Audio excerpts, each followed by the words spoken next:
Bienvenue, nouvelle invitée à 9h moins le quart sur France Bleu Nord. Dans ce 6-9, l'occasion de rencontrer des personnalités qui font aussi la région. Il s'appelle Paul, il a 22 ans, il est de la région, il est né à Cambrai, il habite aujourd'hui à Lille et est avec nous ce matin en direct. Bonjour Paul Philippe.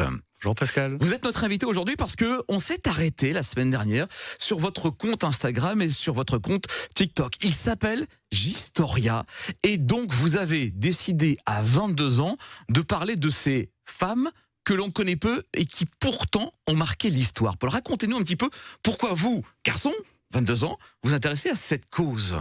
Bah écoutez, je pense que déjà c'est multifactoriel. Ouais. Il y a évidemment plein de facteurs qui expliquent un petit peu ça. Tout jeune, je voulais déjà défendre différentes causes sociales, etc. Mais je viens d'un petit village, donc c'était compliqué d'aller dans des associations et tout ça. Et la cause de l'égalité homme-femme, elle me touchait particulièrement. Et petit à petit, en grandissant, du coup, j'ai eu l'occasion de faire des choses pour cette cause-là. Notamment, dès que j'ai commencé à avoir des compétences en communication, Photoshop et tout ça, j'ai développé des campagnes d'affichage que j'ai pu afficher dans mon campus actuel, qui portaient sur les agressions faites sur les femmes, les agressions sexuelles. Et ensuite, je me suis dit que j'aimerais bien faire quelque chose qui est plus périn, que je puisse continuer sur la durée, etc.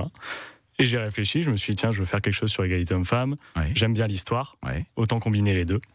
Et du coup, c'est de là que m'est venue cette idée. Et vous avez créé donc ce compte Instagram Gistoria, à la fois également sur TikTok, et ça donne ceci, écoutez. La place des femmes, c'est dans l'histoire, et aujourd'hui, on va voir comment Catherine Switzer a rendu le monde un peu moins con en courant un marathon. Dans les années 60, aux États-Unis, il y avait encore beaucoup de croyances autour des capacités physiques des femmes.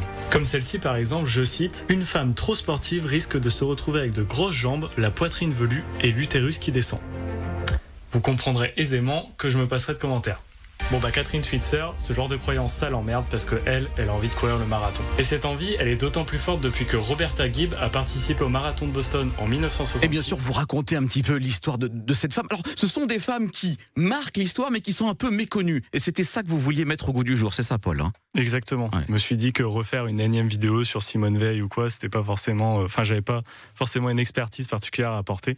Mais par contre, revenir sur ces femmes qui sont un peu moins connues et apporter un peu cette connaissance au plus grand nombre. Alors, comment vous faites vos recherches? Comment vous trouvez ces femmes qui marquent l'histoire, mais dont on ne parle pas beaucoup? Racontez-moi comment vous faites ce travail de recherche, puisque vous êtes passionné d'histoire, Paul.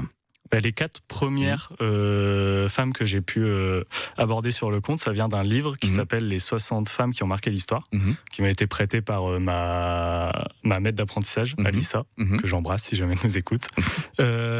Et ensuite, c'est des recherches que je fais sur Internet. Donc, soit par exemple pour Catherine Switzer, c'était une amie qui m'en a parlé. Ouais.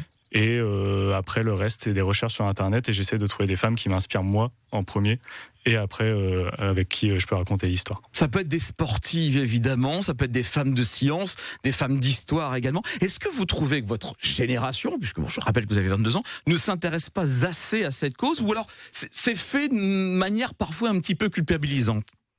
Je pense qu'on est dans une génération qui commence à s'y intéresser de plus en plus. Et effectivement, parfois, c'est un petit peu trop culpabilisant. Et c'est aussi ce que j'essaie d'apporter, c'est d'apporter un petit peu d'humour et tout ça, pour pas que ce soit un travail de devoir s'informer, mais que ce soit un divertissement. Et qu'on puisse prendre du plaisir à s'informer sur ce genre de sujet. Donc il y a un vrai côté ludique. Votre compte Instagram existe depuis combien de temps environ? 4 mois, je pense. On peut venir devenir follower, j'allais dire le liker, mais ça se dit pas sur Instagram. On peut devenir follower et bien sûr sur TikTok. À quelle fréquence vous faites vos publications, vos parutions? Pour l'instant, tous les 2 semaines, il y a une publication version carrousel et 2 semaines après une version vidéo. Et j'aimerais bien augmenter le rythme une fois mes études finies, une fois que j'aurai un petit peu plus le temps de m'y consacrer. Pour vous, ça peut devenir un véritable travail pour vous? J'aimerais bien, forcément. Après, le but, c'est pas c'est pas d'en faire un travail, mais plutôt c'est d'en garder le côté passion et le côté informatif, évidemment, avant tout, et la cause sociale qu'il y a derrière. Mais effectivement, ça peut devenir un travail. Alors, on a parlé de Catherine Switzer, et puis il y a également cette femme. La place des femmes, c'est dans l'histoire, et aujourd'hui, on va voir pourquoi Corinne, dit Coco, est une des meilleures personnes du monde. Depuis toujours, Corinne a cette grande qualité d'empathie et cette envie d'aider les autres, et c'est en partie pour ça qu'elle deviendra infirmière dans les années 80. Après de bien nombreuses années à aider les autres et sauver des vies, elle décide de prendre sa retraite pour s'occuper de ses 3 fils et leur transmettre toutes ses valeurs à l'aide de son mari. Elle leur a transmis toutes les clés pour devenir les meilleures personnes possibles, leur a donné tout l'amour dont ils avaient besoin et a toujours été bienveillante avec eux. C'est l'une des dernières vidéos qui se poursuit comme ça. Écoutez. C'est la plus extraordinaire des mamans. Pourquoi ? Parce qu'elle a non seulement réussi à élever le plus têtu des imbéciles, mais qu'en plus, elle en a fait un homme heureux et bon. On parle de vous ? On parle de mon frère. C'est à l'occasion de la fête des mères, je suppose. Exactement. Ça, Paul. Évidemment. Donc, ce compte, il faut venir les suivre. Vous le dites, on en parle de manière très déculpabilisante. Il ne s'agit pas de pointer du doigt tel ou tel acte ou telle chose. Et puis de porter connaissance à ces femmes et de les révéler au grand public. Où est-ce que vous allez vous arrêter ? Est-ce que vous saurez vous arrêter à un moment donné, Paul ? Eh ben ça, seul l'avenir nous le dira. Et j'ai envie de vous demander, que dit votre maman justement de cette action ? En guise de conclusion. Ma mère est évidemment très fière. Ouais. Elle était très contente de cette vidéo en particulier, évidemment. Elle a dit qu'elle avait lâché sa petite larme à l'œil.